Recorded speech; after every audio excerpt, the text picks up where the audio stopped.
It's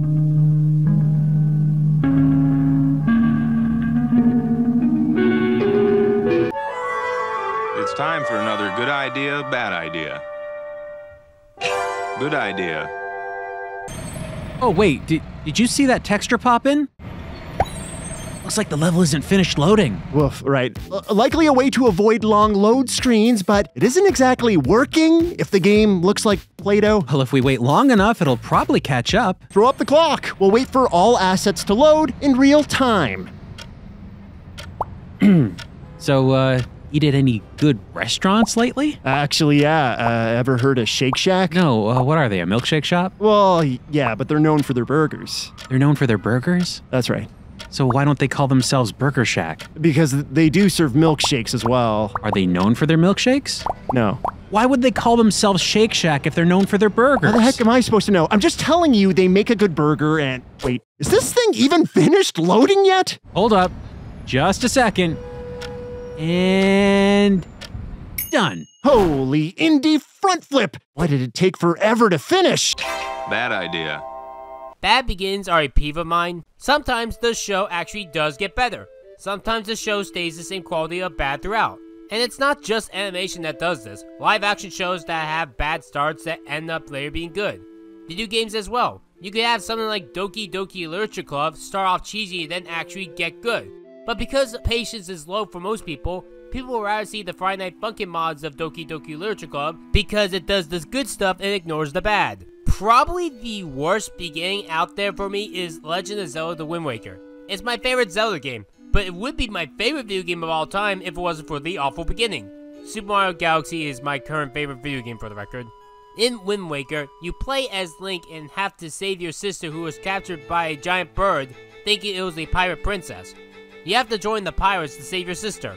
But then they launch you into this terrible place called the Forsaken Fortress, and you do this tedious stealth mission. The worst part about it is that you don't have your sword. So if any moblin finds you, you're sent to a dungeon that backtracks you a lot.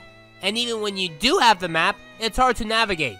Not helping are the annoying imps in a couple of the rooms. And the rats of course ruin things. It's also very easy to be caught by a moblin. Sometimes they can see you even when you're in a barrel. Moblins are very easy to defeat with a sword for the record, so it's infuriating that you have to dodge it like this. The worst room is the one right before you can go outside with the two moblins. It is very easy to get caught and then backtrack again. And if you didn't do the lights section earlier, where you solve the lights, you then have to do it all over again, that stupid room, because there's still a couple rooms left even though you're outside. If you're new to this, it could take you hours to beat this. You'd think with how hard the beginning is, the rest of the game would be like that, right? Nope. With the exception of some areas like Puppet Ganon, the game is very easy. So I don't get why they start you off with this very tedious, annoying, and hard opening. Funny story, I remember a year prior to this game, Zelda made a collection of 5 of their classic games, while at the same time they made a 20-minute demo on this game, specifically 3 different areas. That's a whole hour of gameplay, and I will always pick the dungeon and never the fortress, because the first dungeon is where the game gets good. Even though the first dungeon is the best dungeon, I still have fun with the rest of the game. At least with the stealth mission in Ocarina of Time, it is near the end of the game. This year is at the beginning of the game. It makes it feel like the game is harder than it already is. And guess what? You're still doing this exact same shit in the Wii U remake. So with all that said, let's see if the future episodes of 12 Ounce Mouse are any better.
Oh, are you serious?